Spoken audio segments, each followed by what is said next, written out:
Recording in progress. Good morning and welcome to our Weber County Board of Commissioners meeting on this, the 26th day of March, 2024. We have a full Board of Commissioners here with Commissioner Sharon Bolos seated to my right and Commissioner Gage Frohr seated to my left. I'm Commissioner Jim Harvey. We're grateful for those of you who have chosen to be with us here in person today, and for those who might be joining us online either now or in the future. Thank you for taking interest in your local government. Our agenda this morning will proceed as follows. Our Pledge of Allegiance will be given by Ms. Christy Bingham. Our invocation will be given by our Chris Crockett, our attorney, and our thought of the day will be given by Commissioner Gage Frohr. Ms. Bingham?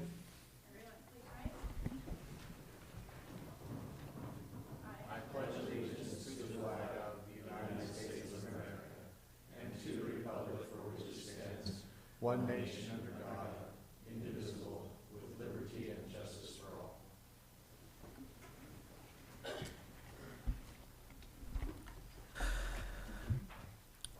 Our Father in heaven, we come before Thee on this beautiful day and offer up thanks unto Thee for the many blessings which Thou hast bestowed upon us. We are so grateful to be members of this beautiful community and to have opportunities to serve and make the lives of those that we associate with better. We ask that Thou will please bless us, that we will be able to conduct our business efficiently and in ways that will bless our citizens. Father, we ask that as we go throughout this next week, that we will be sensitive to those around us who may be down on their luck or are in need of encouragement and friendship. Please help us to be mindful and to seize upon those wonderful opportunities to help those that we are around. We love Thee so very much, dear Heavenly Father, and we ask for these things in the name of Jesus Christ. Amen. Amen. Amen. Mr. Frohr. Thank you, Mr. Chair. So, thought of the day, we had a lot of opportunities. We have a great holiday approaching this weekend. But I thought I'd take this opportunity to talk about a person that contributed a great deal to the city and the county. We recently celebrated, you remember, the 100-year celebration of the Egyptian Period Theater. And a person that was very integral in making sure that that happened was a gentleman by the name of Van Summerhill, who recently died on March 17th. Van epitomized, in my opinion, the strength of what the community, what individuals can do to help out their community. He didn't sit back and complain. In 1980s, he was a theater advocate. He kind of came from Weber State, worked at Weber State for a number of years, but took it upon himself in the 1980s when the theater started deteriorating. We know the story from our commissioners that went out and bonded to restore that. But we didn't hear a lot about Van and him taking it upon himself not to complain, but to dig in. He did bake sales, he did 5K runs. He did start the Friends of the Period Egyptian Theater to raise funds on his own, along with community, to save that theater. It's really something that we need to learn as a member of the public, that the public has the opportunity to either create change in a positive way or in a negative way. He took it upon himself to do that in a positive way, and we now have a great theater. I wanted to take this opportunity to, and this was actually brought forth with a couple of the TV stations. We have a clip from Fox News 13 that I'd like to show at this time that shows about what Van did. Celebrating a life that was dedicated to the Peary's Egyptian Theater. I don't know that we'd have the Peary's Egyptian Theater today without Van's voice. I'm Fox 13 News reporter Maithili Gubi. The Peary Egyptian Theater is a landmark here in Ogden, but for years it was boarded up and almost demolished until Van Summerhill stepped up and decided to save it. Van loved movies. He used to visit the theater as a kid. He started off as a ticket taker and worked his way up to various roles and was just, always a part of the theater until it eventually was no longer sustainable for a community. The multiplexes and the malls had a bigger draw, and the Egyptian Theater really struggled with finding its place and eventually closed. It was dirty, chairs were not where they should be, there was holes in the ceiling, it was just a mess. But Van couldn't see it go. So he started Friends of Fury's Egyptian Theater to try to save the place he loved so much. He was doing bake sales and selling t-shirts and 5K runs and everything that he could to raise funds to help bring awareness and save this beautiful theater. It took 12 years, but Van did it. In 1997, he helped restore Piri's Egyptian Theater. Now looking at it, it's just a masterpiece. Just walking in and seeing, hey, I'm proud of what my uncle did. Which is an icon in Ogden today. Get the next generation ready to enjoy these things and preserve these things and share them with the future. On March 17th, Van passed away. He was 81 years old, so loved ones came to celebrate his life in the place he loved so dearly. This is just, a culmination of his life's work. It just means that, we can get together as a family for any event and remember Uncle Van. And sharing memories of Van, so his legacy will never be forgotten. Come up and join us and see the wonderful things that happen in this theater. In Ogden, I am Maithili Gobi, Fox 14 News, Utah. That's my thought, Mr. Chair. Thank you so much for sharing that. That's a great piece, and he knew so much of the history of that theater, and he was able to motivate, motivate so many people that ended up bringing in millions of dollars of donations, what's ended up being millions of dollars of donations.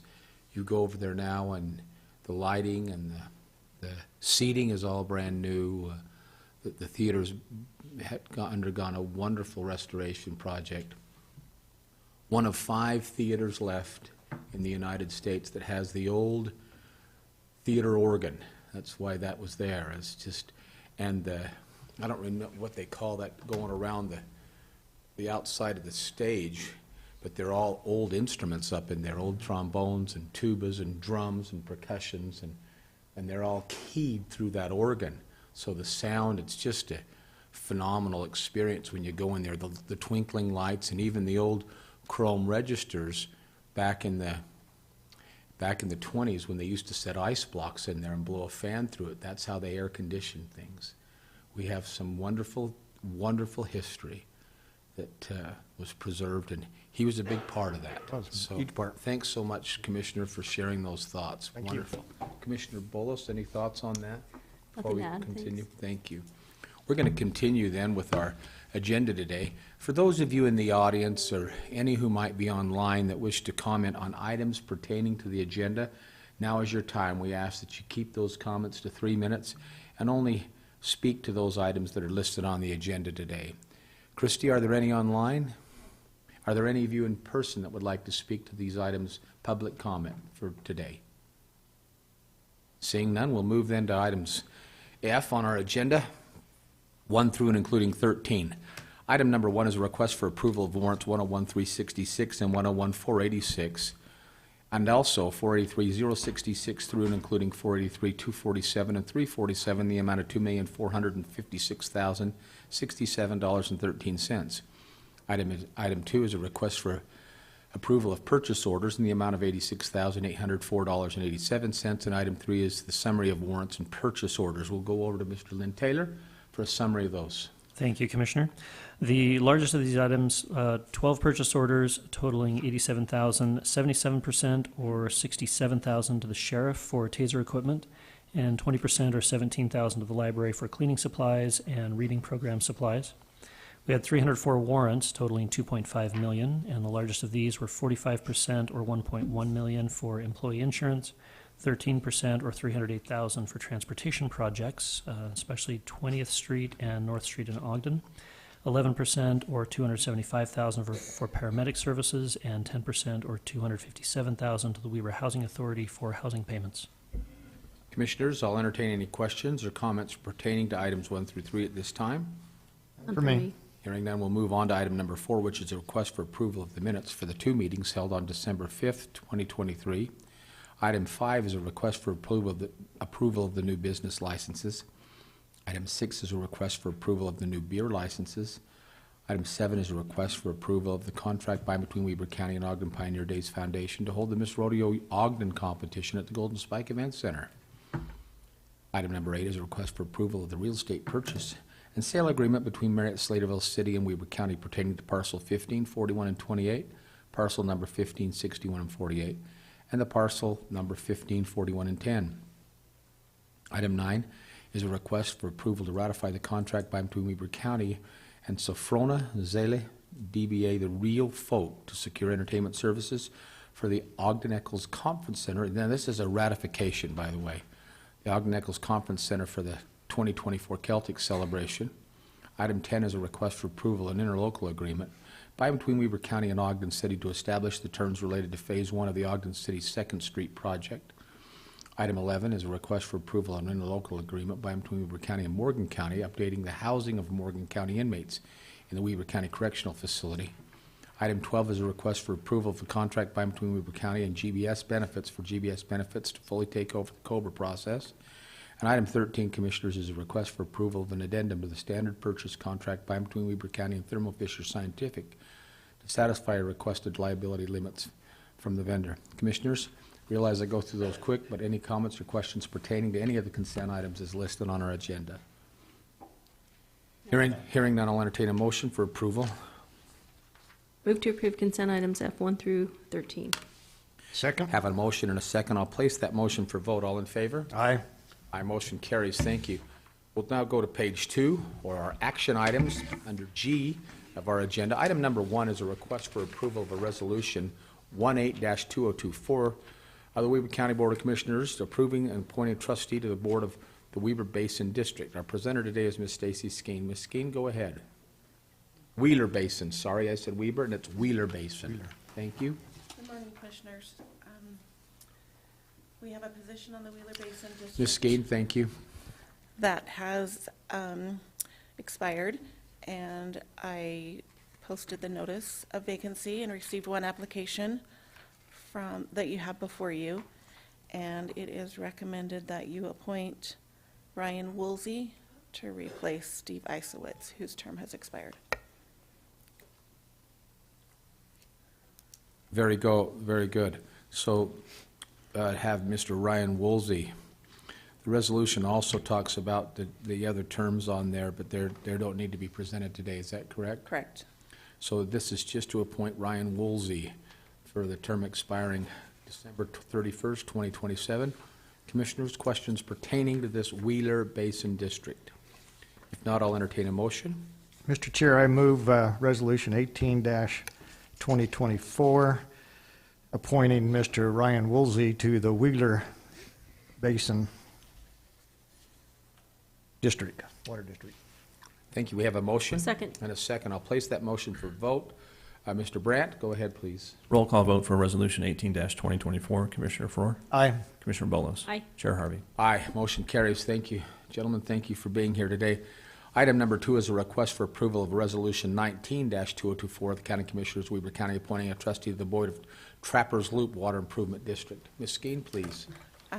Again, the Trappers Loop Water Improvement District had a position that expired December 31, 2023, and I received an application from Eric Ahern. He would replace Steve Isowitz to expire on December 31st, 2027. Commissioners, this is, again, another vacancy. Eric Ahern to expire on December 31st, 2027. If there's no questions, I'll entertain a motion for this. Motion to approve Resolution 19-2024. The motion Second? and a second. I'll place that motion for vote. Roll call Mr. vote for Brandt. Resolution 19-2024. Commissioner Faur? Aye. Commissioner Bolos? Aye. Chair Harvey? Aye. Motion carries. Thank you. Item number 3 on our agenda this morning, Commissioners, is a request for approval of Resolution 20-2024, the County Commissioners of Weber County, appointing trustees to the governing boards of the Mount Ogden Public Infrastructure Districts, numbers 1, 2, and 3. Ms. Skeen, go ahead, please. Okay, on this board, there are 2 midterm vacancies created by David Hirasawa and Bill Fiveash, and so it is recommended that, well, I received 2 applications, one from Jim Hill and one from Adam Seuss, and it's recommended that Jim Hill replace Dave and Adam replace Bill Fiveash. Jim Hill's term would expire December 31st, 2027, and Adam would expire December 31st, 2025. Commissioners, questions regarding this one for the Mount Ogden Public Infrastructure District? And for me, I'm ready to make a motion whenever you're ready. I wanted to just give a bad time to Mr. Hill since he's seated in the audience, but I think I'll hold that back. Go ahead. I'm ready for a motion. I would move we approve Resolution 2024, and again, I'd give my accolades to Jim Hill and his group up there. They've done a great job, community advocate, and we're excited to see what the future brings at Snow Basin. Thank you. Second. You have a motion and a second for that. I'll place that motion for vote. Roll call vote for Resolution 20-2024. Commissioner Farrar? Aye. Commissioner Bolos? Aye. Chair Harvey? Aye. Motion carries. Thank you. Item 4, Commissioners, is there approval of a Resolution 21-2024 for the County Commissioners appointing trustees to the Board of Liberty Cemetery District. Ms. Skeen? Okay, they have 5 positions on their cemetery board, and all 5 have expired. So they asked me to post. I posted for 5 positions. I received 4 applications, so I will repost for the remaining 1 application or 1 vacancy for another 30 days. The applications I received was Mitch Holmes, Tessa Sue Bailey, who would like to be reappointed, Ronnie Chambers to be reappointed, Jennifer Hilburn to be reappointed. And you have those applications before you, and so with this being that all 5 terms have expired, you will draw by lot, and then the first 2 that you choose could fill the terms that expire in 2026. The other ones would be 2028. Okay, come on up. Commissioner Farrar, if you would draw from that cup, go ahead, please. You got it. I'll use my good finger. Jennifer Hilburn is the first one. Maybe I won't. And Mitch Holmes, those are the 2 terms that will expire 2026. The other 2 would expire 2028. Right. So if you'd make that in a form of a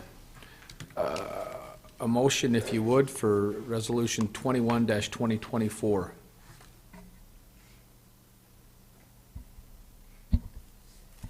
Make a motion to approve Resolution 21-2024, appointing Jennifer Hilburn and Mitch Holmes to the terms expiring 2026, and Ronnie Chambers and Tessa Bailey to the terms expiring 2028. Very good, thank you. Second. The motion and a second. Mr. Brandt, go ahead, please. Roll call vote for Resolution 21-2024. Commissioner Farrar? Aye. Commissioner Bolos? Aye. Chair Harvey? Aye, motion carries. Thank you. Thank you, Ms. Skeen. You do a wonderful job making sure that those districts are properly taken care of. That and a million other things. We just sure appreciate you, and thank you for what you do. Mr. Wilkinson, item number 5, Commissioners, is a request for approval of the Resolution 22-2024, interlocal cooperative agreement by and between Weber County and West Haven City relating to the delivery of municipal solid waste to Weber County Transfer Station. Thank you. Commissioners, this was on your agenda last week, but it was on the consent agenda, and it needed to be approved as a resolution. So it is back on your agenda this week for that purpose only. The substance of the agreement is the same, and this is just an agreement that provides a guaranteed waste stream from West Haven City to the transfer station. Commissioners Farrar, this is in your portfolio. Any comments or questions? No, just I think we only have 1 city remaining. Is that correct? That's correct. And so this has been an effort ongoing for the past year, over a year. Yes. So we wanted to make sure we had that guaranteed waste stream, and congratulate Sean and his team, Bill, to make this happen, and the cities. so that we make sure we operate that transfer station in a fair and equitable manner. Thank you. Very good, thank you. As former mayor of West Haven, any comments or questions from you, Commissioner Bolos? None from me. Thank you. I'll entertain a motion then. Make a motion to approve Resolution 22-2024. Second. Have a motion and a second, 22-2024. Mr. Brandt? Roll call vote for Resolution 22-2024. Commissioner Flohr? Aye. Commissioner Bolos? Aye. Chair Harvey? Aye, thank you. Thank you. Item number 6, Mr. Olson, if you'll make your way up here, please. It's a request for approval of a contract by and between Weber County and Stir and Dirt Racing to hold the May Mania Demolition Derby at the Golden Spike Event Center. Go ahead. Good morning, Commissioners. Yeah, the next two items, they're kind of intertwined. They're both with Stir and Dirt Racing. One is for May Mania, and the other is for Halloween Havoc. We've done some trade and sponsorship stuff. His number is coming up because everybody's number's coming up. But it's also to keep us having Stirring Dirt at the fair, which everyone knows the Fair Derby is the best derby. So, any questions? You say that it's the best derby, but really, it is one of the best derbies in the whole United States. Absolutely. For those who might be visiting today, this is coming to a demolition derby would be a great corporate outing, or to even sponsor cars. It's a fantastic, wow, it just is something that you just don't see this side it much anymore. So It's true, and Johnny puts on great derbies throughout the entire region. May Mania is kind of the kickoff for the northern Utah side of things, and then Halloween Havocs is the final derby of the year, where if it runs, they bring it, and we get about 120 plus cars, and it's a good time. it is a well-run production. Correct. Yeah, it's very good. Commissioners, with that, thank you, Duncan, for presenting items number 6 and 7 concurrently. I'll take a motion for each separately, please. Mr. Chair, I'd move to approve the contract between Weber County and Stirring Dirt Racing for the May Mania Demolition Derby at the Golden Spike. Second. We have a motion and a second for the May Mania Derby. I'll take place that for vote. All in favor? Aye. Motion carries. And now I'll entertain a motion for item number 7. Move to approve a contract by and between Weber County and Stir and Dirt Racing to hold the Halloween Havoc Demolition Derby. Second. I have a motion and a second for item number 7, the Halloween Havoc Demolition Derby. I'll place that motion for vote. All in favor? Aye. Aye. Aye. Motion carries. Thank you. Thank We'll you. now move on to item number 8. Our presenter today will be Marty Smith. Our request for approval of a contract by and between Weber County and the Weber School District for a field trip held at the Ogden Eccles Conference Center. This is a little out of ordinance, but Mr. Smith, you've always done good to make sure that we perpetuate great things in Weber County, especially with our schools. Go ahead and talk about this one, please. Thank you. Good morning, Commissioners. I'm covering for Cassie. She had a conflict. This contract is with the Weber School Foundation. On behalf of the Weber School District, they sponsor 1,000 sixth graders to come to the Theater and Conference Center for the LEAP cultural program. They basically learn about other cultures for a half a day and rotate through a lot of breakout sessions to learn about other cultures. So Cassie's giving them just a break on some rent. It's around $6,000 that she still charges them, and so just looking for approval to sponsor the sixth graders in the school program. Just another way that Weber County sends some sponsorship or does support of the Weber School District. So that's great. Mr. Smith, I'm going to ask, as this is in my portfolio, I'm going to ask that you get some kind of something as it's a discount from the Weber School Foundation showing that our participation is $6,000, if you would, please. I would. At least so that helps us to be recognized at their foundation dinner. I will do that. That'd be great. Thank you. I'll entertain a motion for item number 8. Motion to approve the contract by and between Weber County and Weber School District for a field trip being held at the Ogden Eccles Conference Center. Second. I have a motion and a second. I'll place that motion for vote. All in favor? Aye. Aye. Aye. Motion carries. Thank you. Items number 9. Thank you, Mr. Smith. And again, Marty does a great job as the director of all of our culture, parks, and recreation, all of our those buildings there. Thank you, Marty. Item 9 is a request for approval of a contract with the University of Utah School of Medicine to retain Dr. Antoinette Lasky as a medical expert. Mr. Crockett? Thank you, Commissioners. Commissioners, this is a contract for a medical expert in a first-degree felony child abuse case. I wish we lived in a world where we didn't have to have events that lead to us requiring experts in these types of cases. But Ms. Lasky, Dr. Lasky's testimony is crucial to this case. She will testify about how the actions of this particular defendant in this matter constitute child abuse.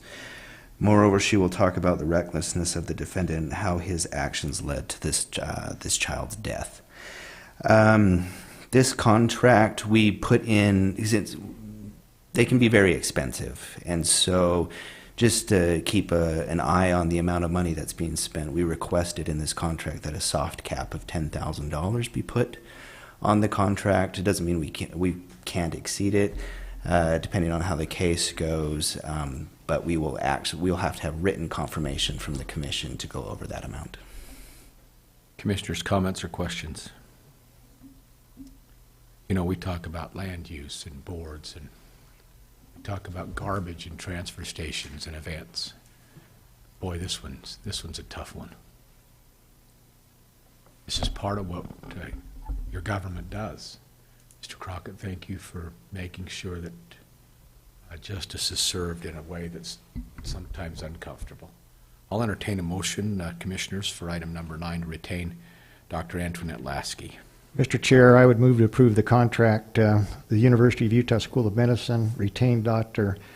Antoinette Lasky as a medical expert as presented by Mr. Chris Crockett this morning. Second. Motion and a second. I'll place that motion for vote. All in favor? Aye. Aye. Motion carries. Thank you.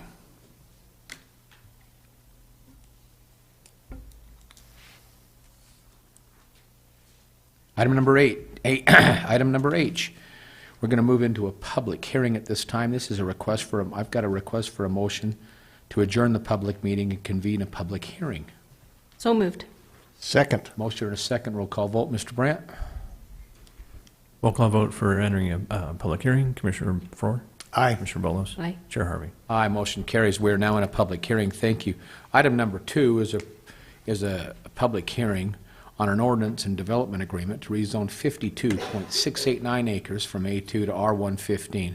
The proposal is located approximately 670 South and 7100 West, out in the western part of our county.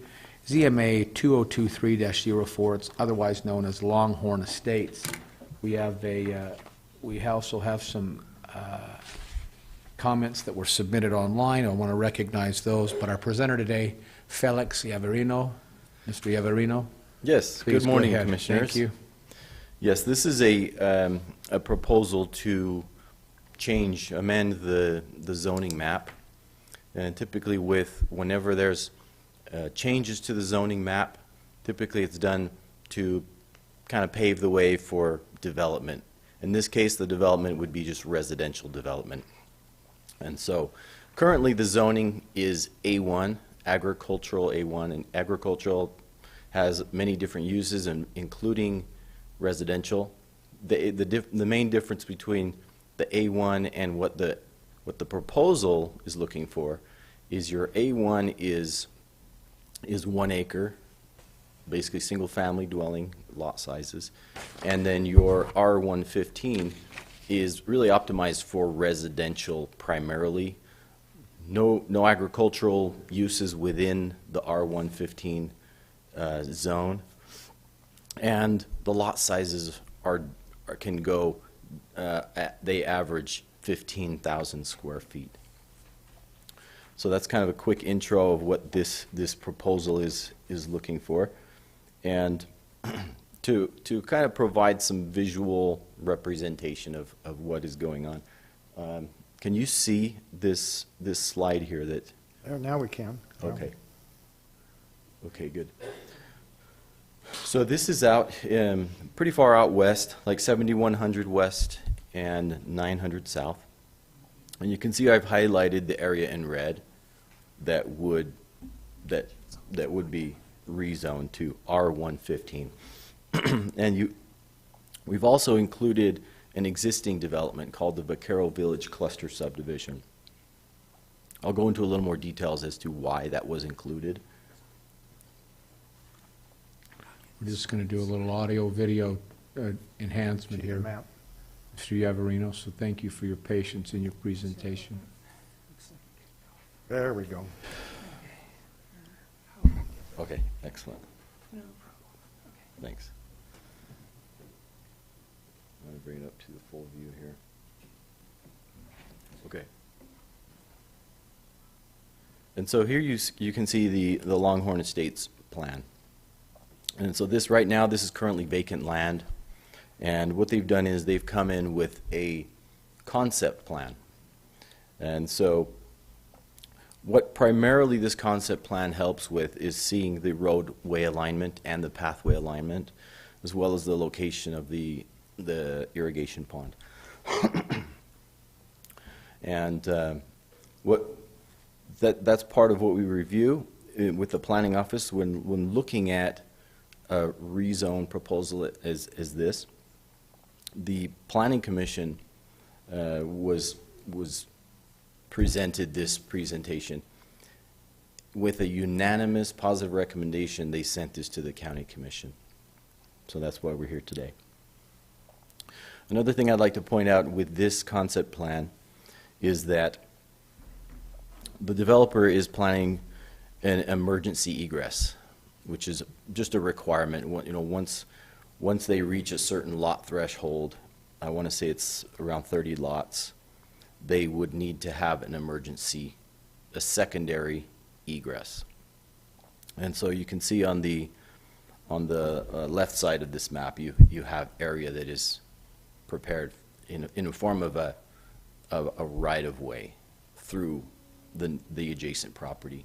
That right-of-way would be used for running a sewer line and also providing that egress. Here's the general plan future land use map.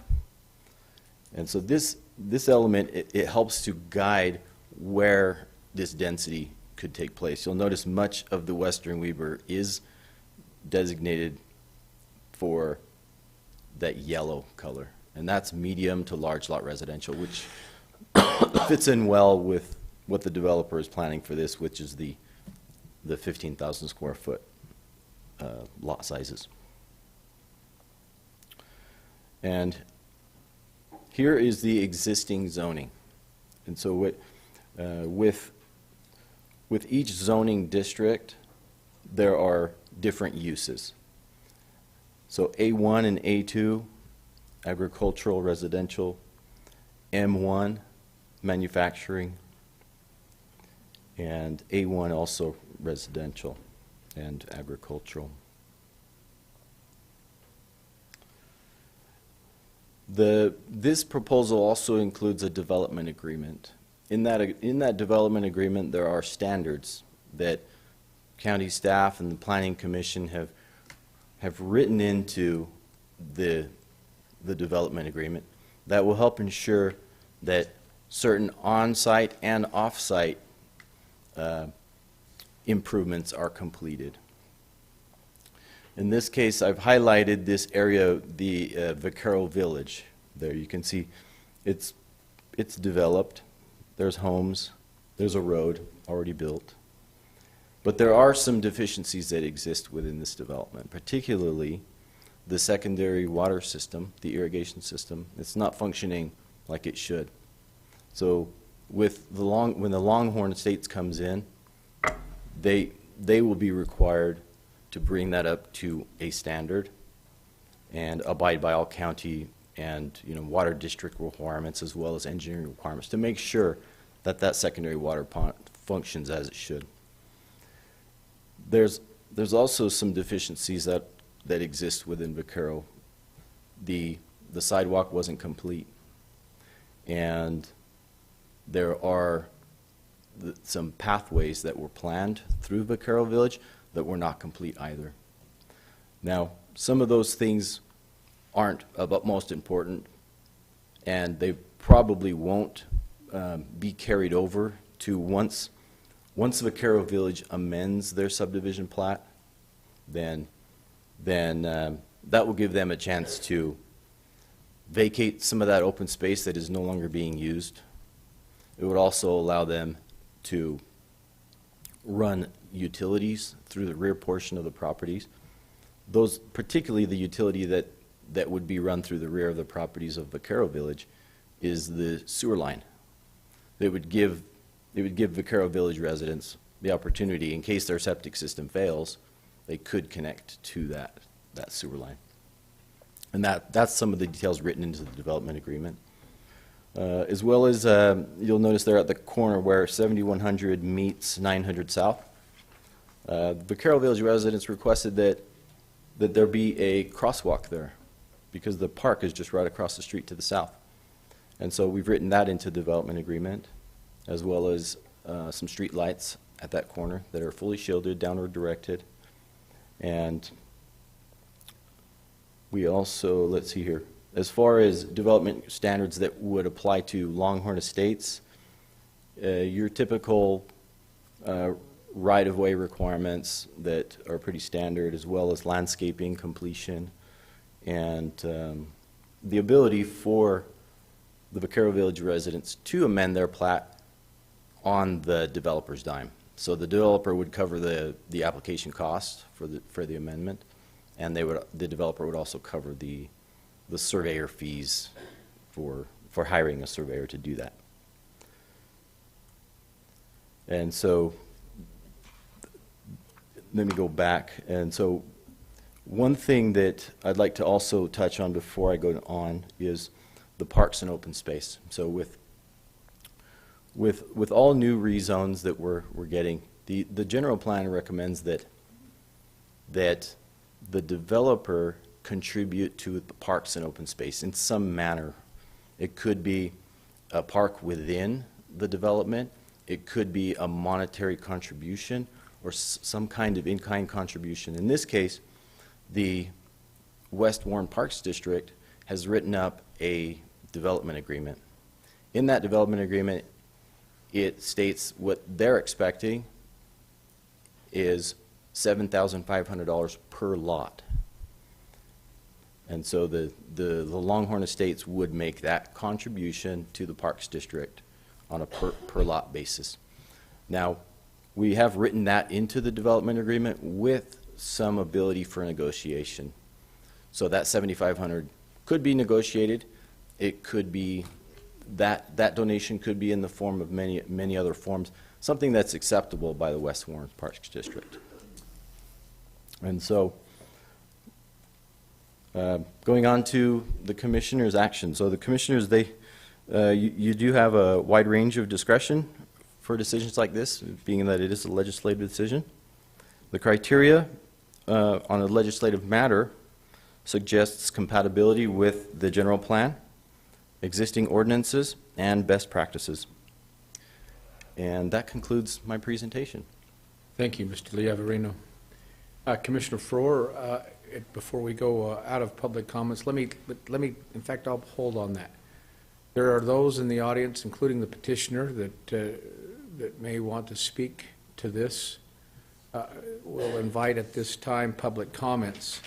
We'll ask that you refrain your public comments to 3 minutes and only speak regarding this particular subdivision. Are there any in the public that would like to speak to this? Ms. Bingham, are there any online that you see? Seeing no on the public comments, commissioners, I'll probably just take your comments as we move back into the public meeting. I'll entertain a motion now to adjourn the public hearing and reconvene a public meeting. So moved, Mr. Chair. Second. Reconvene as a public meeting. We have a motion and a second. I'll place that motion for vote. All in favor? Aye. Aye. Motion carries. Thank you. We'll go to H5, which is action on that public hearing.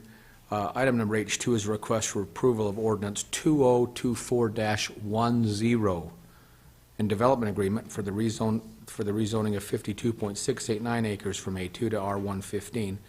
The proposal is located approximately 670 South and 7100 West, CMA 2023-04 Longhorn Estates. Again, we have that a written agreement submitted by Robert Pilarczyk, who's out there on 7500 West that we received. That's insightful, but we also, Mr. Leovarino, just to restate what you had told us, we have unanimous decision from our Western Weaver Planning Commission. Is that commission? And it's also the recommendation of staff to approve. Is that correct? Yes. Thank you very much. Commissioners, go ahead. Discussion or comments, thoughts, questions? Mr. Chair, a couple of questions, if I might. Please, Mr. Yavarino. Felix, great presentation, appreciate that. So we've reviewed this before. I'm going to ask you, make sure it becomes part of the public record. So I'm assuming that the final approval of this would not be given until we have firm commitments on both sewer and water. Is that correct? Yes, that's right. So will serve letters will be accumulated and make sure that those are verified prior to any final approval? Yes. Tell me what Vocara Village is currently using for sewage. Is it septic tanks? That's right, yes. 'Cause there is no sewer right now out there. No. So is the plan to hook that, to give them the opportunity to hook to sewer in the event that takes place? Yes. Okay. So yeah, they would have that option. That's a may, not a shall, correct? That's correct. That would be up to the individual owners, I'm assuming. Yes. But that will be offered to them for those residents that would like to hook up. So yes. I'm fairly familiar with this dirt out here. And I'm not opposed to this subdivision because it's not on, this ground is not prime agricultural ground. It's what I would call intermediate, or, you know, as we looked at the general plan, we really wanted to place the higher density on ground that didn't take productive agricultural ground out of production as much as possible. I do have a question, though, about the crosswalk across 900 South. Yes. That's a busy road. You've got a lot of trucks, and that truck activity will be increasing. I'm a little worried about did you talk about a crosswalk with a light, or how's that going to be handled? Because I'm just afraid that could create some potential safety concerns. Yes, and so what we've done is we've put in here where it mentions the flashing crossing signal, okay. And so how that is designed, it's a little bit beyond my scope of expertise, and I would imagine we would have some coordination with the county engineer on how that is built and at what location, and maybe leading into that crosswalk there would be maybe some lead time, some I don't know what you would call it, in order to notify approaching. Right. You know, additional signage. Additional signage, yeah, even up the road a ways for something like that. But yeah, that's a good point. Well, I think that public safety issue should make sure that that's addressed prior to. And then my last question or comment, obviously, I think you said that you've got you have an emergency egress, and you said that it's limited to 30 additional units before other type of egress, another form of egress is allowed, or right. Other building permits are given. Yes. So what we would look for is when they go to plat that development, we would make sure that they're not exceeding that threshold with the egress. And for instance, if they come in with a phase one, and we would want to make sure that egress is built to the fire district standard, which is 26 feet wide, all-weather surface, maintained year-round. And then once they come in with additional lots, they actually have to do another emergency egress for those additional. So is it emergency, or would it be permanent? Because I'm concerned that's a lot of traffic to put out on one egress on 900 South. Yes. I thought there was a proposal to run a dedicated road to the west through the Marriott property. So that would be an emergency egress to 7500 West until the development. There is some potential for development on that neighboring property, and so here you can see. Well, you can't see it. Can't see it. Can't see it, but. Oh, okay. Let's see. Oh, yeah, there it is. Try that again, Felix. There. Well. I was just kidding. Okay, I think that's it. Yeah. So for the time being, then the traffic Right would here. use 7100 Right. for their in and out. But in case like for instance, if something happens on 7100, they would have an emergency out. To 7,500. That's right. So you're telling me they could develop every lot in there without having permanent access to 7,500? Well, yes, as long as they have the egress. Okay. As long as they have the egress. All right, well, that's a concern to me, but, okay. All right, no other questions. Mr. Bullis? No, I was looking at the comment that we received this morning, and those are the questions that Commissioner Farrar asked, so thanks for addressing those. Thank you. Just one last question regarding the agreement. At what point, what stage of the, as the improvements, if they were to begin on this, would the sidewalks and pathways be constructed in Vaquero or be completed? So they would need to be done before platting the Longhorn Estates. Okay, that's all the questions I've Yes. got. The rest of them, I get the water part of it. I think there's been a genuine good concern to address the history of how this property was acquired.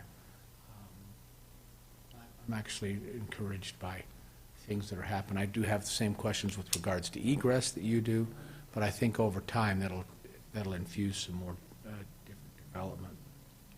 Over time, that will be something. One last question: Will those two egresses that go over to 7500 West, are they designed for emergency only, or would they be able to be used as construction access as well?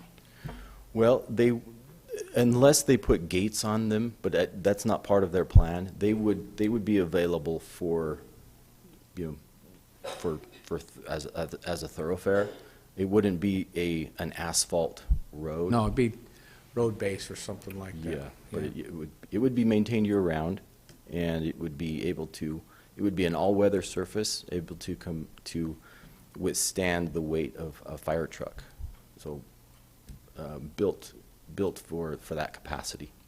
I'm of the understanding that the agreement between this particular item that we're addressing and the property to the west for that egress is also shown or is viable. Is that correct? I'm sorry, repeat that question. So I just want to make sure, that this particular item that we're speaking to today, I want to make sure that we have an agreement with the property owner to the west of it that goes through those two, the right-of-ways, so to speak, or the easements through that property. Yes, we do have an agreement. Very good. Yes. Thank you very much. Commissioners, I don't have any more questions, and if there's no other questions or comments, I'll entertain additional discussion or a motion. Mr. Chair, I have one question, I might. Please.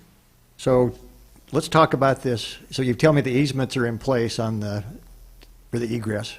Mm-hmm. And so tell me the condition. What's the requirement on that road? You said asphalt or no asphalt, road base. What's going to be the condition? Who's going to be responsible to maintain that? Yes. And so that's a good question as far as maintenance, but construction would be the developer's responsibility. Okay, I know it's their responsibility, but who's going to maintain it for the next number of years? Mm-hmm. I can see that, I've lived on a dirt road for a number of years, and about every year we end up doing a private road that we end up doing considerable maintenance, gravel, et cetera, to keep it from having 2-foot potholes in. So somebody has to agree to maintain that. That's right. Or I'm not going to be in favor of this unless it's asphalted. Because what happens over a year or two period of time, it really becomes unusable.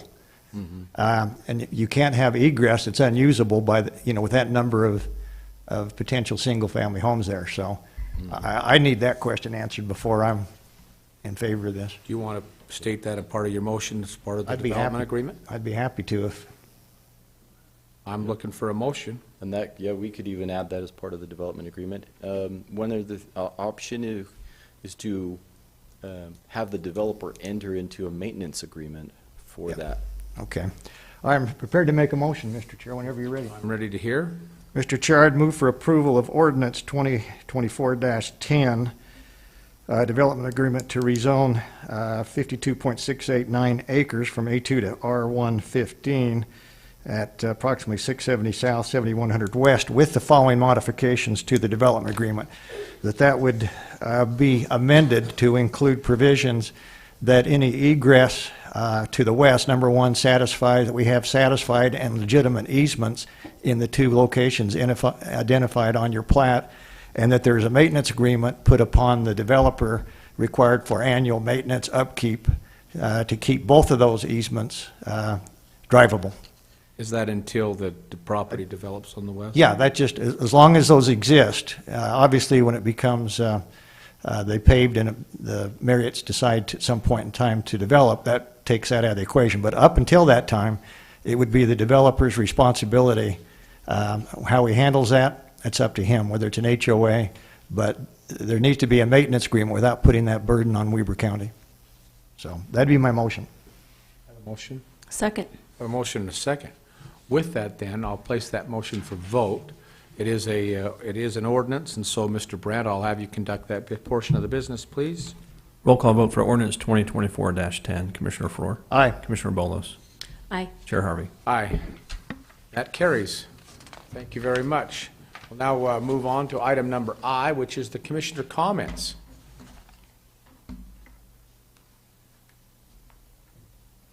Those were so well stated, I can't even tell you how moved I was by that. Commissioners, for your, we are no longer going to go into a closed session today, so I'll entertain a motion for item number K. Move to adjourn. Second. A motion and seconded. All in favor? Aye. Aye. Motion carries. We're adjourned.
I'm going to call to order the meeting of the Weber County Board of Equalization on this Tuesday, the 26th of March. It's 11 a.m. We appreciate those of you who are here. Commissioners, item number B is a consent. It's a request for approval of the minutes that were held on the 16th of May, 2023. I'll entertain that motion now. Motion to approve those minutes. We have a Second. motion and a second. I'll place that motion for vote. All in favor? Aye. Aye. Aye, motion carries.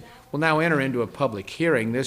I'll request a motion to adjourn our public meeting and convene a public hearing. So moved. Second. I'll place that motion for vote. Mr. Brandt? Roll call vote to convene the public hearing. Commissioner Faur? Aye. Commissioner Bolos? Aye. Chair Harvey? Aye, motion passes. Thank you very much. Now we'll move in.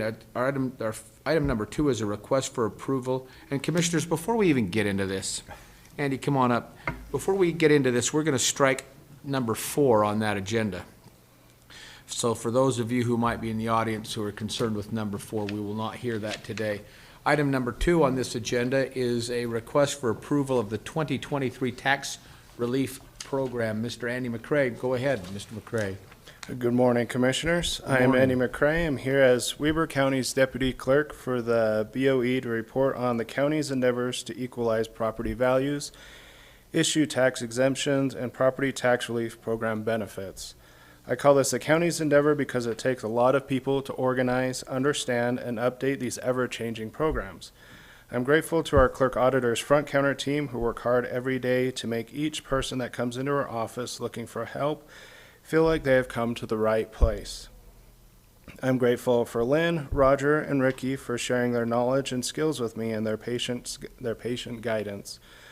I'm grateful to Camille, our tax relief specialist, who has put in countless hours helping our taxpayers get the tax relief they need, and for her dedication to helping make Recording in progress. get everything they need to be approved. Also, the assessor's office is key in each of these programs. Dee Dee has done an amazing job, and the whole department has worked tirelessly to evaluate all the properties in Weber County. With their eyes and hands on help, we would be unable to offer these programs. Additionally, I'm grateful to our IT department that in 2023 implemented a brand new tax system that they created for us. This new system has greatly streamlined the processes for all departments involved, allowing us to get more done in less time and thus able to help our community more. The information I am presenting today is as things currently stand today. We have a few last-minute late valuation appeals being processed, with a deadline for late appeals being March 31st, and we will present those when completed. As you know, the state legislature allows tax relief to be granted at the county level for a variety of reasons, including relief to veterans with a disability, the elderly with lower income, the indigent blind individuals, and deployed military. Weber County approved a total of 4,985 applications in 2023. This is an increase of 148 applications over 2022, or 3.4%.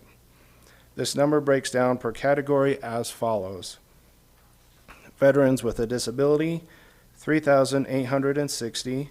Circuit breaker, 992, indigent abatement, 315, blind, 43, deployed veterans, 14, and deferral, 1. The total dollar amount of tax relief provided for property owners through all these programs was $10,928,677.06.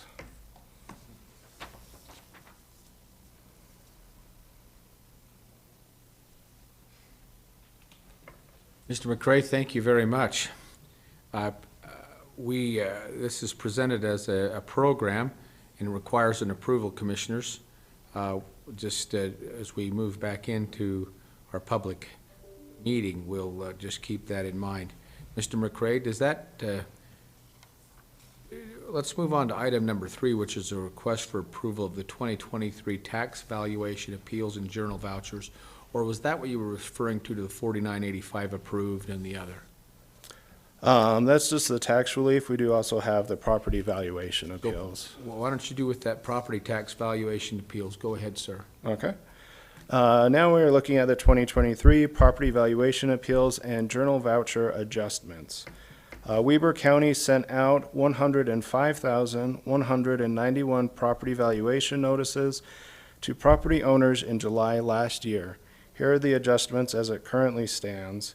Total appeals filed, 1,109, which is 1.05% of total notices mailed. Appeals not accepted, 148, which percentage-wise was 13.35% that were not accepted due to either lack of evidence, not timely, or parcel number entry error. Accepted appeals was 961, which was 86.65% of appeals filed. No adjustments were made on 494 of appeals, or 51.4% of accepted appeals. And adjustments were made on 467 appeals filed, or accounting for 48.6% of accepted appeals. The total number of these adjustments made accounts for less than half of 1% of the total number of parcels in this county, or 0.44% to be exact. This is a testament to the great work and dedication from the assessor's office to provide a fair and accurate assessment to all property owners in our community. We also processed a total of 232 journal vouchers. Thank you for your time. Thank you, Mr. McCray. Mr. McCray, does that conclude your presentations as of today? It does. Are there any from the public that would like to comment on this? Christie, are there any online? Hearing none, Commissioners, I'll entertain a motion to adjourn our public hearing and reconvene a public hearing. A public meeting? So moved. Second. Great, to have a motion and a second. All in favor? Aye. Aye. My motion carries. Thank you. We're now back into a public meeting. Commissioners, I'll allow looking for discussion and or action regarding a public hearing. Mr. Brandt, you have a comment? I believe Mr. Brunker was trying to raise his hand to make a comment. Mr. Brunker, you're always welcome. But yes, I have you in my notes here, so you won't. You're okay. You're good. I'm sorry. I just wanted. I know Mr. McCray had given a shout out a little bit to our IT people for the new system that we've got. As you know, a few years ago, I was put on a committee to decide, are we going to do an off-the-shelf one, or are we going to do an in-house like we previously had? After a lot of study, and we visited a lot of counties and went through a lot, we decided to do an in-house. And I just wanted, I know you guys don't deal with IT as much, but I've had the luxury and opportunity to work with them. It's kind of my swan song as I leave the county. They've asked me to stay and make sure this new system is integrated well and as from a user standpoint is working well. And you have one of the best IT departments I've seen in a long time. Under the helm of Lisa Stringham, she's kind of the project manager for the new tax system. She has a group of young and extremely talented IT technicians and programmers who are phenomenal at what they've done. I've called them really bad names. Let me tell you why. Is because some of those reports that you have received, you'll notice there's tabs and tabs and numerous names, 4,000 names, would take me at least 2 days to compile and create and make or put it in the format that you're seeing. Right now, you push a button, and in less than 15 seconds, you get that same report. And I was really ticked off when they did that, because I thought, at least make it look hard, okay? But I know, and I don't want to take any more of your time, but I just want you to know they deserve a real shout-out and all kinds of praise. We asked them for some changes, and instead of weeks, a lot of times by that afternoon, we have those changes. So they've just done a phenomenal job, and I think we're really fortunate to have a good in-house system coming up online. Just wanted to say that. Hold on. Good to know. You know, Mr. Brunker, this will likely be your last Board of Equalization meeting. Let's not put that in there. Sorry. It probably will. Countless people owe you a debt of gratitude for your work and service, sir. You have been a wonderful advocate in their behalf, working alongside with many departments to facilitate the success of this. And I really do appreciate, I just want you to know I appreciate the character and the integrity that you exemplified over the decades of your service here at Weber County. Thank you, sir. It's been my pleasure. Thank you, sir. Commissioners, I'll look for item number 7. Do you want these separate? Mr. Erickson? I suppose that depends on what action you're taking, but I would imagine you could just do a blanket approval if you choose to, of doing them all within one motion if you choose to do that. Okay. I move to approve the 2023 tax relief program and the property tax valuation appeals and journal vouchers. And I'll second that with a comment, Mr. Chair. Please. So I just, again, want to give a shout out, accolades to the assessor, to the clerk, obviously IT. With that group working together, it just shows this system's working. I believe he said that 960 people or thereabout took advantage of the circuit breaker. This is an opportunity for the public that talk about property tax, that have the need for some type of relief, to come to the county. This shows that we are listening, we're doing what we're directed to do, and that the word's getting out. So it's not only just the work that's done, it's the education process to allow the members of the public to come in and make those appeals. And then the hard work that's done by you folks to make sure that they're granted in an equitable and fair basis. So I just applaud everybody that has done this. The numbers look great. So that's my comment. Great, thank you. And you also had a second in there, I think. I second with a comment. Yeah, thank you very much. Commissioners, I'll place that motion for vote. All in favor? Aye. Aye. Aye, motion carries. Are there any comments, public or otherwise? Hearing none, I'll entertain a motion for adjournment. Move to adjourn. Second. All in favor? Aye. Aye. We're adjourned.